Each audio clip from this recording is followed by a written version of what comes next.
அரவிந்தன், இதுல ரொம்ப முக்கியமான விஷயம் கூட்டணி இருக்கா இல்லையான்றதை தாண்டி நம்ம போக்குகளை தான் கவனிக்க வேண்டியது. அதை ஒட்டி தான் செய்திகள் போகுது. காங்கிரஸ் அணுகக்கூடிய விதம், அது தனிப்பட்ட கருத்தான் பார்க்கணுமா என்ன, 24க்கும் 26க்கும் 21க்கும் இதெல்லாம் ஒப்பிட்டு தானே நம்ம ஒரு புள்ளியை நோக்கி நகர முடியுது. செந்தில் சொல்ற அந்த கூட்டணி இருக்கும், இஷ்யூ இல்லை, இது இடங்களை ஏற்றி இறக்குறதுக்கான விஷயம் தான், அப்படி மட்டும் புரிஞ்சுக்கலாமா? நீங்க எப்படி பாருங்க? இல்லை, நான் முதல்ல ஒரு யதார்த்தத்தை நம்ம பார்க்கணும். தாவேகா அப்படின்ற கட்சி ஒரு தேர்தலை கூட நிற்கலை, இன்னும் ஒரு வாக்கு கூட வாங்கலை, ஒரு வேட்பாளர் அறிவிக்கலை. ஆனால் தேர்தலில் ஒரு சில முக்கியமான விஷயங்களை தீர்மானிக்கிற சக்தியாக அது ஏற்கனவே உருவாயாச்சு. இன்றைக்கி காங்கிரஸ் இந்த வாதத்தை, இந்த கோரிக்கையை அழுத்தமாக முன்வைக்குதுன்னா, தாவேகா அப்படின்ற ஒரு சக்தி இல்லைன்னா இவ்வளவு அழுத்தமாக முன்வைக்க முடியாது. நிச்சயமாக கேட்பாங்க, ஆனால் இவ்வளோ அழுத்தமாக முன்வைக்க முடியாது. இந்த தமிழக அரசியல் களம் இந்த தேர்தலில் மாறி இருக்கு.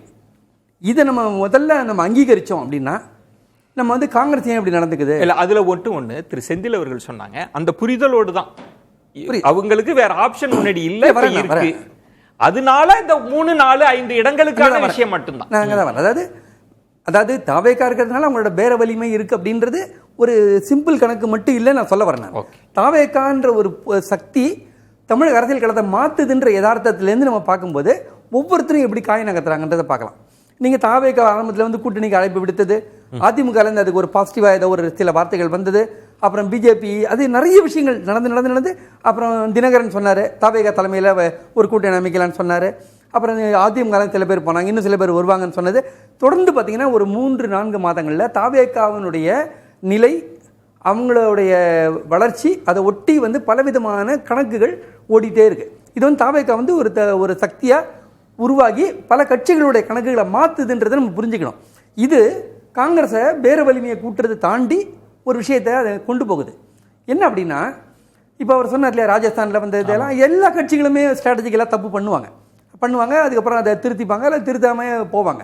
அதெல்லாம் அவர் சொல்கிறது ரொம்ப துல்லியமான விஷயந்தான். ராஜஸ்தானில் நடந்ததெல்லாம் இப்போது திமுக இந்த விஷயத்தை நான் கூட்டணி ஆட்சிக்கு இல்லைன்னு சொல்லிட்டு அந்த கேட்டை க்ளோஸ் பண்ணிட்டாங்க. அதே சமயத்தில் கூட்டணி தொடரும் அப்படின்னு ஸ்டாலின் அன்னைக்கு 2த்தையும் தெளிவாக சொன்னார். அவர் கூட்டணி முறிக்கணுன்றதுல அவருக்கு விருப்பம் இல்லை, ஆனால் கூட்டணி ஆட்சி கிடையாதுன்னு சொல்லிட்டு, கூட்டணி ஆட்சி தான் நீங்கள் வற்புறுத்துவீங்கன்னா கூட்டணி கிடையாதுன்ற இடத்துக்கு அவர் போல, கூட்டணி பத்திரமா தான் இருக்கு, ஆனால் கூட்டணி ஆட்சி நடக்காது அப்படின்னு 2த்தையும் சொல்கிறேன். நான் இந்த இடம் தான் ஒரு கதவை அடைச்சாச்சு, கூட்டணி ஆட்சி இல்லைன்றது திரு சோடங்கர் அவர்கள் சொல்றாரு. அந்த கோரிக்கையை நாங்கள் இன்னும் கைவிடலை. முதல்வர் சொன்ன பிறகும் ஷபீர் பேட்டியிலையும் அந்த தன்மை இருக்கு. இப்போ அடுத்து வந்தோம்னா 46+2 அது அந்த டிமாண்ட் பொதுவெளியிலேயே பேச ஆரம்பிக்கிறாங்கன்னா இதை எப்படி டீல் பண்ண போறோம்? என்ன அப்படின்னா, காங்கிரஸ் இந்த வாட்டி வெறும் பேர வலிமைக்காக மட்டும் இதை பேசலைன்றதை நான் வரேன். நான் வெறும் பேர வலிமை இல்லை, அவங்க ஆட்சியில் பங்குன்னு சொல்லும்போது அதுக்கு தமிழ்நாடு அதை ஒத்துக்காது அப்படின்னு திமுக தரப்பில் சொல்லும்போது மாணிக்கம் தாக்கர் என்ன சொல்றாரு, உங்களுக்கு பெரும்பான்மை கிடைக்கலன்னா என்ன பண்ணுவீங்கன்னு ஒரு கேள்வி கேட்குறாரு. அப்போது அந்த கேள்வி ரொம்ப முக்கியமாக யதார்த்தமான கேள்வி தான். அப்போ இந்த கேள்வி கூட்டணியில் இருக்கக்கூடிய ஒரு கட்சி கேட்கும்போது அந்த உள்ள ஒரு இது இருக்கு இல்லையா, ஒரு அதில் ஒரு முக்கியமான விஷயத்தை நம்ம கவனிக்கணும். அதாவது உனக்கு பெரும்பான்மை கிடைக்க என்ன பண்ணுவேன்னா, ஒருவேளை நானே கூட அந்த பெரும்பான்மை கிடைக்காம இருக்கிறதுக்கு ஏற்பாடு பண்ணுவேன்றதும் அதுக்குள்ள ஒரு இருக்கு. இல்ல நீங்க சொன்ன பாயிண்ட்ன்றது மாணிக்கம் தாகூர் அவர்கள் வெளிப்படையாவே சொல்லிட்டாங்க, காங்கிரஸ் இல்லைன்னா நீங்க எதிர்கட்சிங்க.